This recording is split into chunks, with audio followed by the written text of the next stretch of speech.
Dear students, आज हम class 7 NCERT math exercise 8.3 के सम करेंगे 4 to 6। फोर्थ सम है students, Arun bought a car for RS 3,50,000। Arun ने एक कार 3,50,000 की खरीदी। द नेक्स्ट ईयर, अगले वर्ष, the price went up to RS 3,70,000। अगले वर्ष इसका प्राइस 3,70,000 तक पहुंच गया। What was the percentage of price increase? Price में कितना इंक्रीज हुआ उसकी परसेंटेज हमने निकालनी। ये तो हमें पता चल गया कि प्राइस बढ़ा है, इंक्रीज मीन्स बढ़ना।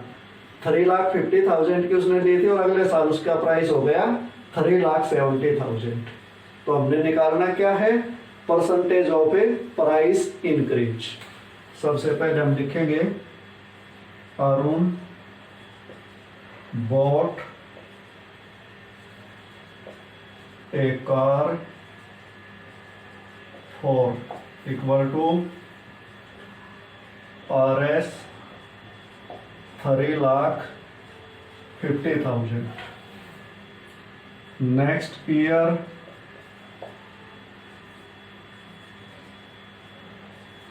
the price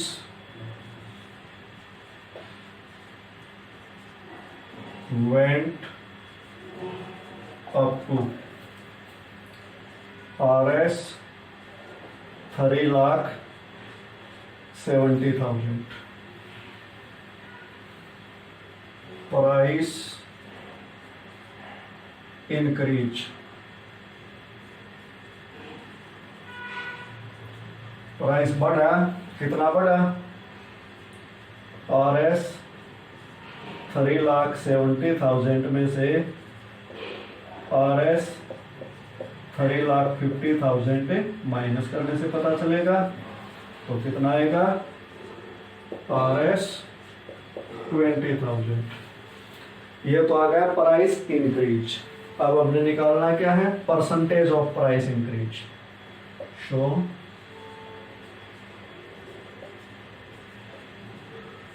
percentage of a price increase equal to price increase multiply 100 by cost price। cost price किसको बोलते हैं? जितने में कोई वस्तु खरीदी गई थी। अब इंक्रीज कितना हुआ है? 20,000 multiply 100 by 3,50,000।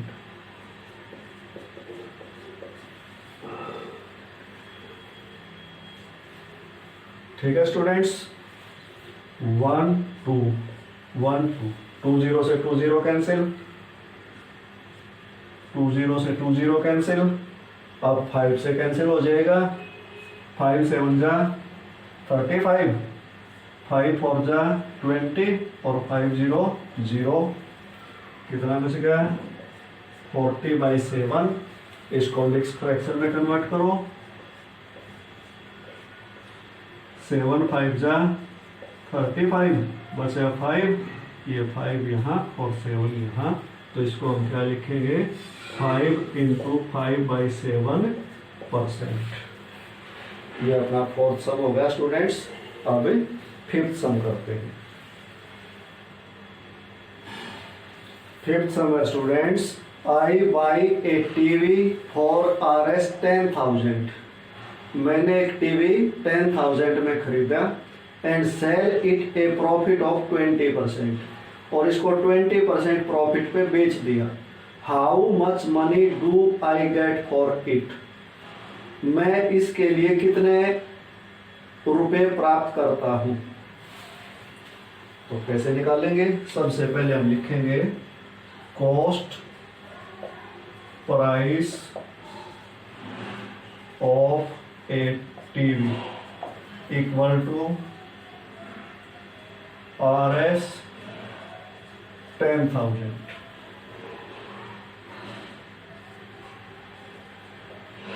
Profit percent 20%।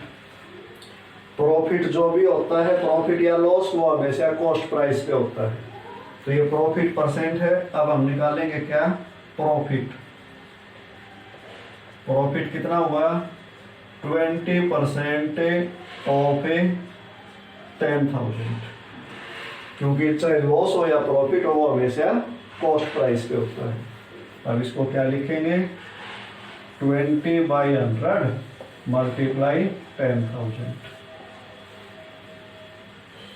Last की 20 से लास्ट की 20 कैंसिल हो गई। 20 को 100 को मल्टीप्लाई करेंगे तो क्या आएगा, RS 2000। ये हमारा प्रॉफिट हो गया। अब हम क्या निकालेंगे, show selling price of a TV.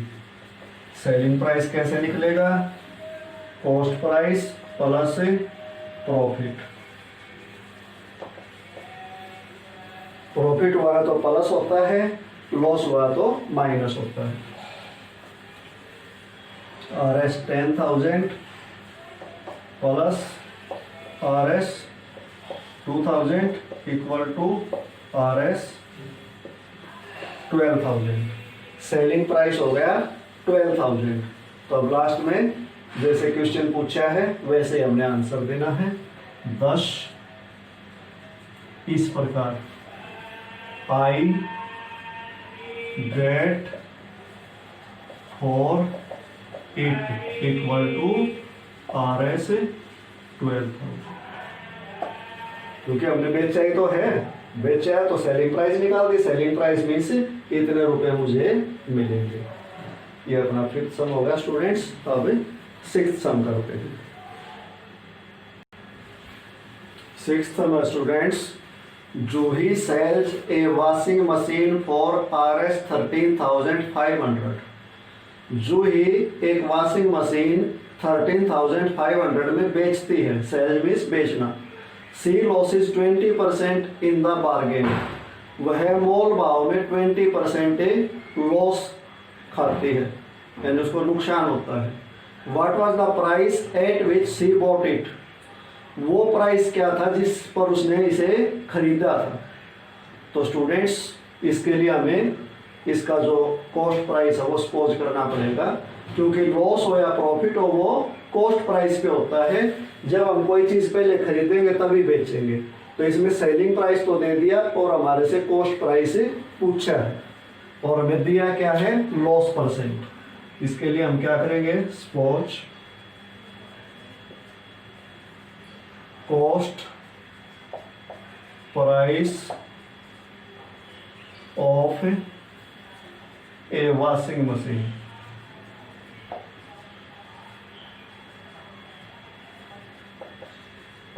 Equal to x y z, कोई भी मान सकते हो, कोई भी लेटर ले सकते हो उसकी जगह। अब लॉस परसेंट 20% और लॉस 20% ऑफ एक्स, जो भी कॉस्ट प्राइस है उस पे होता है लॉस या प्रॉफिट। 20/100 मल्टीप्लाई एक्स, 0 से 0 कैंसिल हो गई, 2 1 जा 2 5 जा, हमारे पास क्या बचा, x/5। x/5 उसको लॉस हो गया। अब हमें क्या निकालेंगे, selling price. Selling price of a washing machine.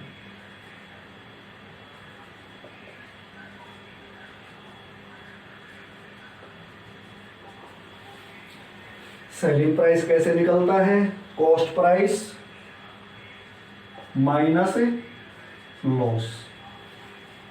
Cost price हमारा कितना है, x/1 लिख सकते हैं, और इसमें से लॉस माइनस करेंगे x/5, और रियल में सेलिंग प्राइस है कितना, 13,500। तो इस सबको इक्वल रख देंगे। ऐसा हम क्यों करते हैं? इक्वेशन बढ़ाने के लिए, क्योंकि जब इक्वेशन बनेगी जब भी हम x की वैल्यू निकाल पाएंगे और तभी हमारा कॉस्ट प्राइस आएगा वॉशिंग मशीन का। अब इसको कैसे सोल्व करेंगे? इनका एलसीएम लो। 5 एलसीएम आ गया, ये कितना हो गया अभी? 5x। 1 5 जा 5 होते हैं, जितने से डिनोमिनेटर को मल्टीप्लाई करते हैं उतने से न्यूमरेटर को करते हैं। अब इसका डिनोमिनेटर 5 था और 5 भी हमने रखा तो न्यूमरेटर भी सेम रहेगा, इक्वल टू 13,500। 5x में से 1x गया, 4x बाई 5 इक्वल टू 13,500। अब 5 को राइट साइड लेके जाएंगे, 4x इक्वल टू 13,500 मल्टीप्लाई 5। ये 5 इधर डिवाइड कर रहा था तो उधर जाके मल्टीप्लाई करेगा। अब इस 4 को भी राइट साइड लेके जाएंगे, 13,500 मल्टीप्लाई 5 बाई 4। ये 4 इधर मल्टीप्लाई करा तो उधर जाके डिवाइड करेगा। अब ये 4 से पूरा कटेगा स्टूडेंट्स, 4 बन जा और इसको कैंसिल करेंगे तो 4 3 जा 12, बचा कितना? 1 उतारा 5, फिर 4 3 जा पे गया, 4 3 जा 12, फिर कितने बच गए? 3 उतारी 0, 4 7 जा 28 बचे 2 उतारी 0 और 4 5 जा 20। अब इनको मल्टीप्लाई कर दो, लाइन में भी कर सकते हैं। 5 5 जा 25 बचे 2, 5 7 जा 35, 35 में 2 ऐड किया 37 बचे 3, 5 3 जा 15, 15 में 3 ऐड किया 18 बचा 1, 5 3 जा 15, 15 में 1 ऐड किया 16। RS 16,875 क्या आ गया? ये x की वैल्यू, और x की वैल्यू क्या थी हमारी? Cost price of the washing machine. तो अब हमें जिस तरीके से क्वेश्चन पूछा गया है उस तरीके से आंसर देंगे। Show Juhi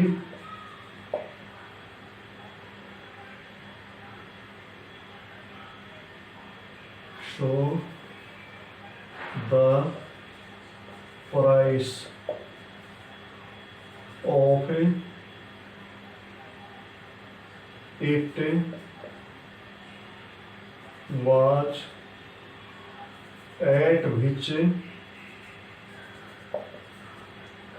Juhi bought it, equal to RS 16,875। इतने की उसने खरीदी थी स्टूडेंट्स और बेच दी इतने की, इस प्रकार उसको लॉस हुआ और ये अपना 6th सम कंप्लीट हो गया।